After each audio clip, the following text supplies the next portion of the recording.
Olá, boa noite. São exatamente 19 horas, como fazemos todos os domingos. Estamos iniciando mais um Evangelho no Lar.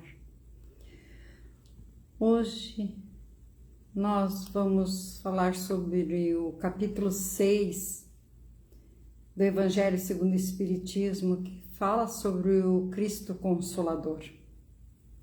Mas primeiro, já com a nossa água, vamos elevar nosso pensamento ao Mestre Jesus, rogando a Ele as bênçãos, mais esse momento de aprendizado, e rogando a Ele que adentre o nosso lar, o lar de todos os irmãos que ainda irão nos assistir, aqueles que nos assistirão nesse momento, e levando para cada irmão que nesse lar reside aquela bênção, aquele medicamento espiritual que se faz necessário, seja para as dores da alma ou do corpo. Ilumina, Mestre Jesus, a cada um conforme a sua necessidade. Ampara, Mestre, e consola nas aflições. Ilumina a mente e o coração daqueles irmãos que nesse momento se encontram em desespero. Recheie o remédio certo para aqueles irmãos que se encontram enfermos. Obrigada, Mestre, que assim seja.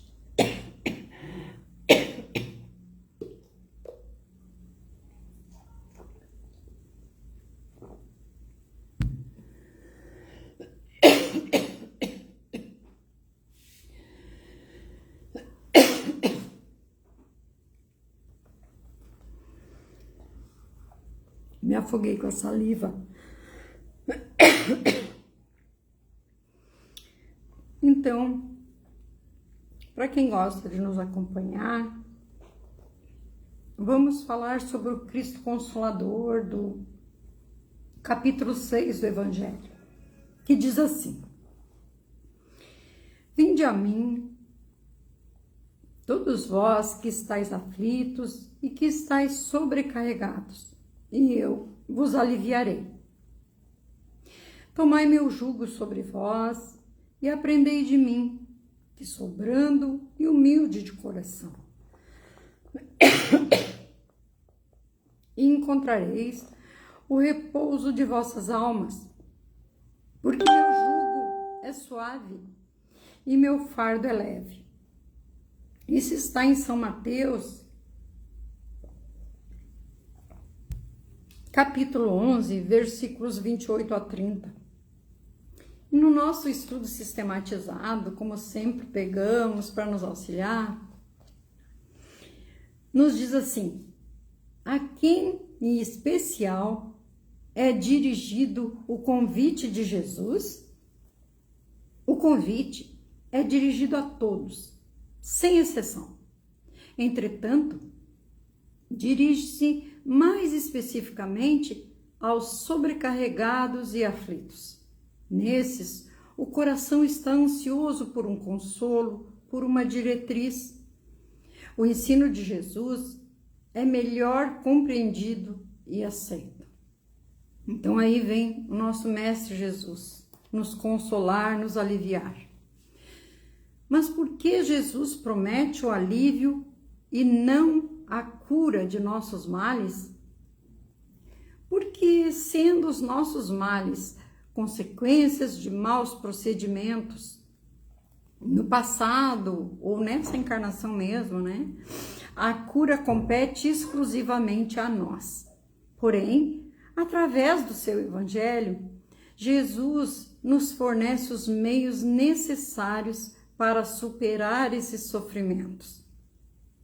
Quando buscamos em Jesus e no seu Evangelho alívio para os nossos sofrimentos, Ele nos conforta, Muitas vezes nós que esquecemos de estender a mão ao Mestre Jesus, porque Ele está sempre ali, a postos a nos ajudar, a nos auxiliar, a nos fortalecer.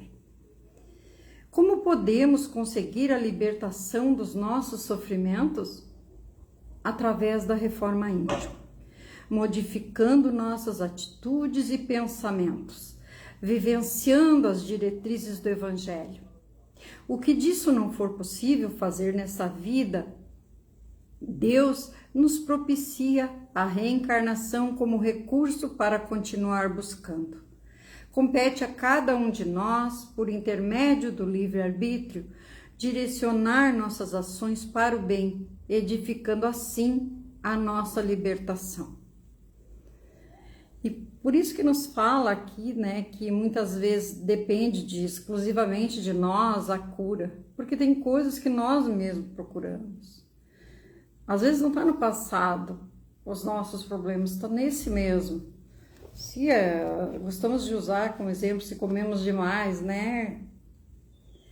Eu engordei, eu comi demais. Então não tem a ver, foi nós que procuramos essa aflição, daí nos sentimos mal porque a roupa não serve. Um exemplo pequeno, mas que é bem corriqueiro, né? Nós somos o culpado disso mesmo. Então vamos tentar fazer uma reforma de leve, vamos comer menos, vamos fazer alguma coisa nesse sentido, se assim nós quisermos. O que devemos entender com a expressão repouso de vossas almas contida nesse item? Devemos entender esse repouso como alívio e consolo decorrente do nosso comportamento voltado para a reforma íntima e ajuda ao próximo, e não como sinônimo de ociosidade, de improdutividade, de inatividade. Aí Jesus fala que achareis o repouso para vossas almas. Vamos conseguir viver melhor se tentarmos nos melhorar, dar o melhor de nós.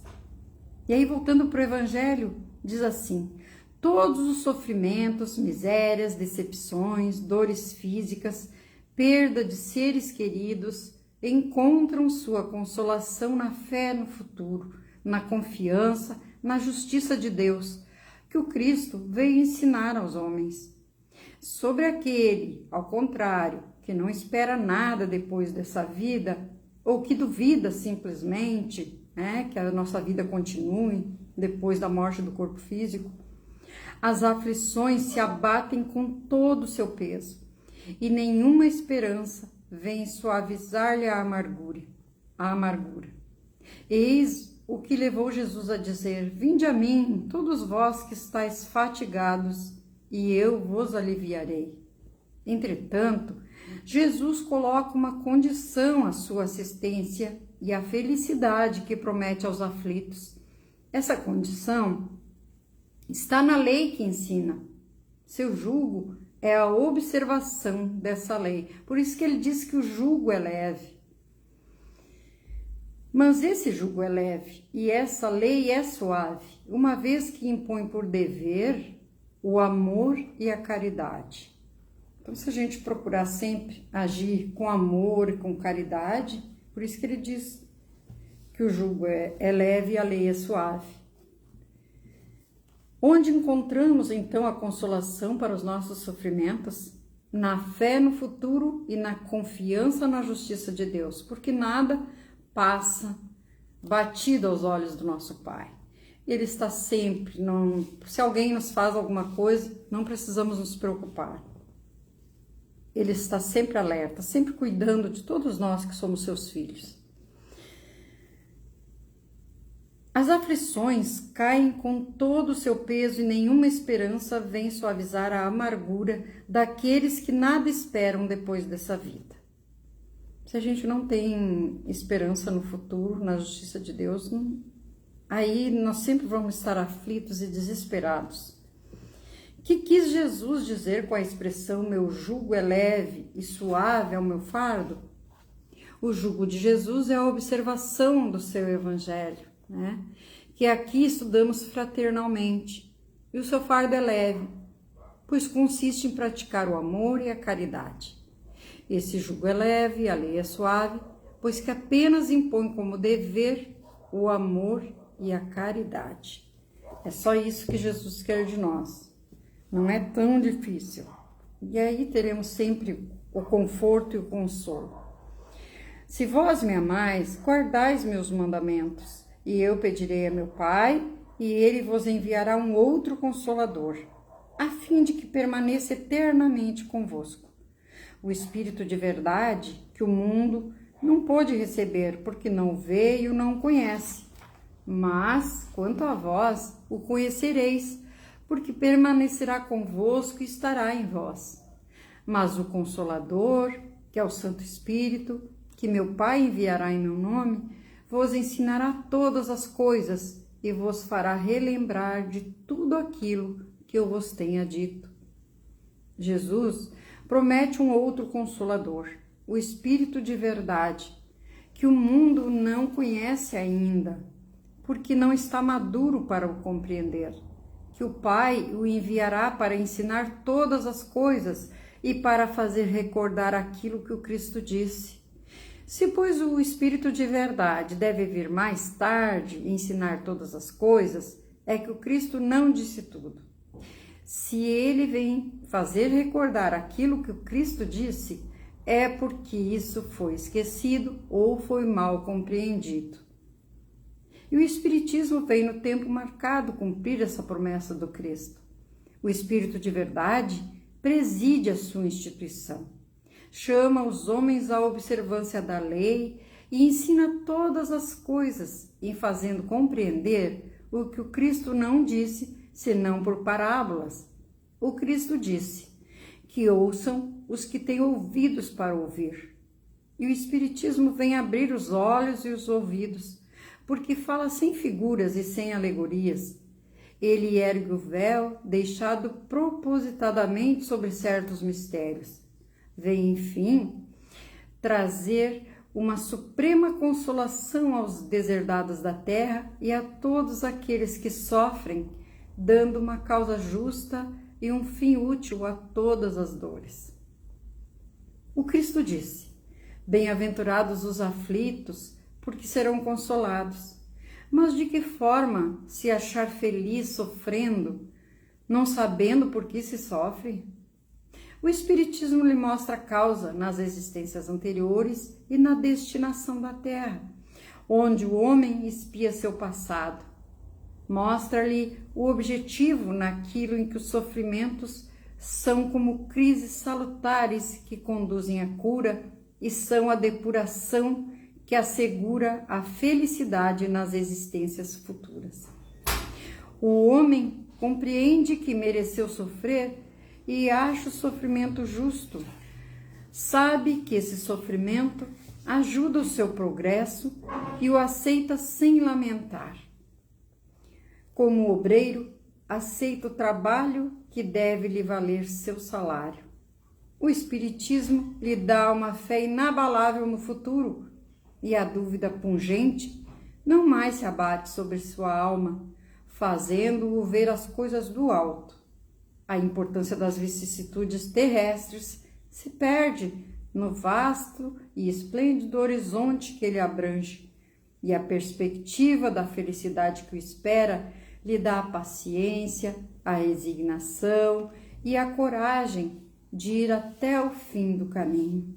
Assim, o Espiritismo realiza o que Jesus disse do Consolador prometido: conhecimento das coisas que faz o homem saber de onde vem, para onde vai e por que está sobre a terra. Chamamento aos verdadeiros princípios da lei de Deus e consolação pela fé e pela esperança.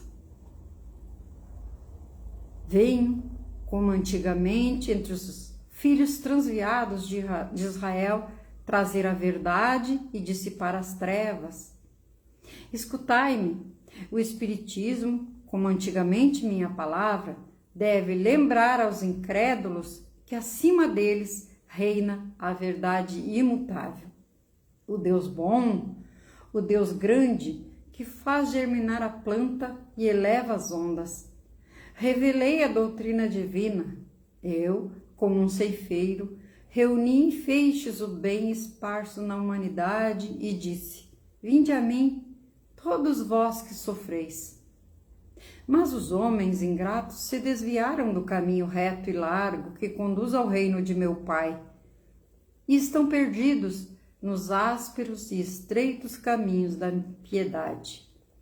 Meu Pai não quer aniquilar a raça humana, quer que vos ajudando uns aos outros, mortos e vivos, quer dizer, mortos segundo a carne, porque a morte não existe, vos socorrais, e que não mais a voz dos profetas e dos apóstolos, mas a voz daqueles que não estão mais sobre a terra se faça ouvir para vos proclamar. Orai e crede, porque a morte é a ressurreição e a vida é a prova escolhida, durante a qual vossas virtudes cultivadas devem crescer e se desenvolver como cedro. Homens fracos, que compreendeis as trevas de vossas inteligências, não afasteis o facho que a clemência divina coloque em vossas mãos para iluminar vosso caminho e vos conduzir, filhos perdidos, ao regaço de vosso Pai. Estou muito tocado de compaixão pelas vossas misérias, pela vossa imensa fraqueza, para não estender mão segura aos infelizes, transviados que, vendo o céu, tombam no abismo do erro. Crede, amai, meditai as coisas que vos são reveladas. Não mistureis o joio ao bom grão, as utopias, as verdades.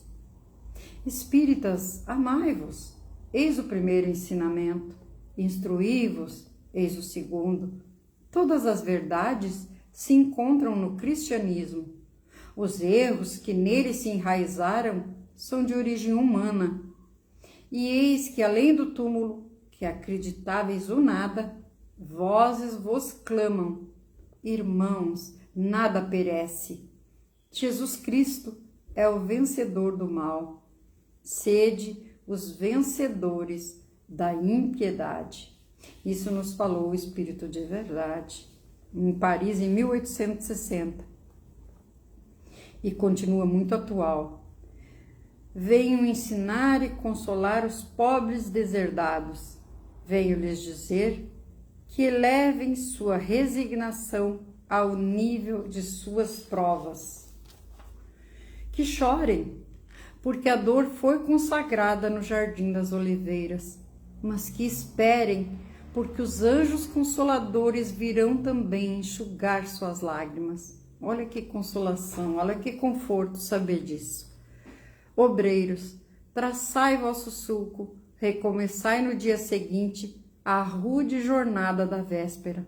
O labor de vossas mãos fornece o pão terrestre ao vosso corpo, mas vossas almas não estão esquecidas, e eu, o divino jardineiro, as cultivo no silêncio de vossos pensamentos. Quando a hora do repouso estiver suado, quando a trama escapar de vossas mãos, e que vossos olhos se fecharem à luz, sentireis surgir e germinar em vós minha preciosa semente. Nada está perdido no reino de nosso Pai, e vossos suores, vossas misérias, formam o tesouro que deve vos tornar ricos nas esferas superiores, onde a luz substitui as trevas e onde o mais desnudo de vós todos será talvez o mais resplandecente. Em verdade vos digo, aqueles que carregam seus fardos e que assistem seus irmãos são meus bem-amados. Instruí-vos na preciosa doutrina que dissipa o erro das revoltas e que vos ensina o objetivo sublime da prova humana. Como o vento varre a poeira, que o sopro dos espíritos dissipe os vossos ciúmes contra os ricos do mundo, que frequentemente são muito miseráveis, porque suas provas são mais perigosas que as vossas. Eu estou convosco e meu apóstolo vos ensina. Bebei da fonte viva do amor e preparai-vos, cativos da vida, para vos lançar um dia livres e alegres no seio daquele que vos criou fracos para vos tornar perfectíveis e que quer que vós mesmos trabalheis vossa maleável argila a fim de serdes os artífices de vossa imortalidade. Sou o grande médico das almas e venho vos trazer o remédio que as deve curar. Os fracos, os sofredores e os doentes são meus filhos prediletos e venho salvá-los. Vinde, pois, a mim, todos vós que sofreis e que estáis sobrecarregados, e sereis aliviados. E sereis aliviados e consolados. Não procureis ao longe a força e a consolação, porque o mundo não as pode dar. Deus fez aos vossos corações um apelo supremo pelo Espiritismo. Escutai-o, que a impiedade, a mentira, o erro, a incredulidade sejam extirpados de vossas almas doloridas. São esses os monstros que se saciam de vosso sangue mais puro e que vos ferem quase sempre mortalmente. Que no futuro, humildes e submissos ao Criador, pratiqueis sua divina lei. Amai e orai, sede dóceis aos Espíritos do Senhor. Invocai-o do fundo do vosso coração. Então, ele vos enviará seu Filho bem-amado, para vos instruir e vos dizer estas boas palavras. Eis-me aqui, venho a vós porque me chamastes. Deus consola os humildes e dá força aos aflitos que lhe pedem. Seu poder cobre a terra e por toda parte, ao lado de uma lágrima, coloca ele um bálsamo que consola. O devotamento e a abnegação são uma prece contínua e encerram um ensinamento profundo. A sabedoria humana reside nessas duas palavras. Possam todos os espíritos sofredores compreender essa verdade ao invés de reclamar contra as dores, os sofrimentos morais que são nesse mundo o vosso quinhão. Tomai, pois, por divisa essas duas palavras, devotamento e abnegação, e sereis fortes, porque elas resumem todos os deveres que vos impõe a caridade e a humildade. O sentimento do dever cumprido vos dará o repouso do espírito e a resignação. O coração bate melhor, a alma se asserena e o corpo não tem mais desfalecimento, porque o corpo sofre tanto mais quanto o espírito está mais profundamente atingido. Isso nos falou o Espírito de Verdade. Então, esse é um grande ensinamento. Ao invés de nos lamentarmos, vamos pedir a proteção dos benfeitores amigos. Todos nós, a cada um de nós, Deus designou um anjo guardião. E ainda temos aqueles outros espíritos amigos que quando nós viemos, reencarnamos, ficaram no plano espiritual lá torcendo por nós. E eles vêm em nosso auxílio também. Porque Deus permite esse auxílio, esse carinho, esse amor. Porque é isso que Deus quer de nós. É o amor e a caridade. A lei de amor e caridade. Então, vamos evitar nos lamentar. Vamos agradecer o que temos e também pelo que não temos. Quanta gente está aí com doenças incuráveis, vamos agradecer se não as temos. E se as tivermos, vamos pedir a força, a sabedoria, vamos pedir o auxílio de que estamos necessitando nesse momento. Vamos elevar o nosso pensamento e confiar Nós temos o hábito de sermos imediatistas, queremos tudo para ontem. Vamos orar e confiar, porque com certeza a resposta virá. Estamos aqui, queridos irmãos, encerrando mais um Evangelho no Lar, neste domingo, e vamos pedir novamente a proteção, elevar o nosso pensamento, fazer a nossa oração final e dizer que temos o atendimento fraterno pelo Messenger. Tudo que for dito ficará entre nós apenas. Então, se alguém quiser conversar, quando assistir esse evangelho, seja agora, seja após, saber que temos aqui um carinho para cada irmão que nos procurar. Está bem? E que possamos no próximo domingo estar aqui novamente. Então, nesse momento, elevando novamente nosso pensamento ao Mestre Jesus, vamos pedir: Mestre, voltai teu olhar a todos os irmãos que estão conosco nesse momento, que estão assistindo ao Evangelho, que a tua luz, Mestre,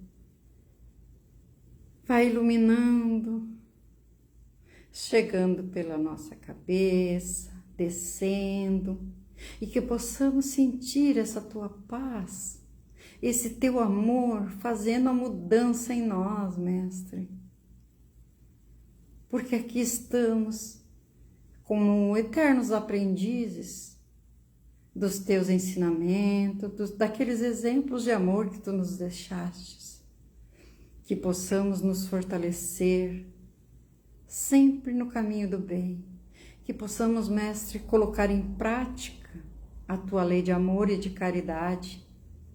E assim sendo, que possamos estar sempre nessa conexão contigo, como estamos nesse momento.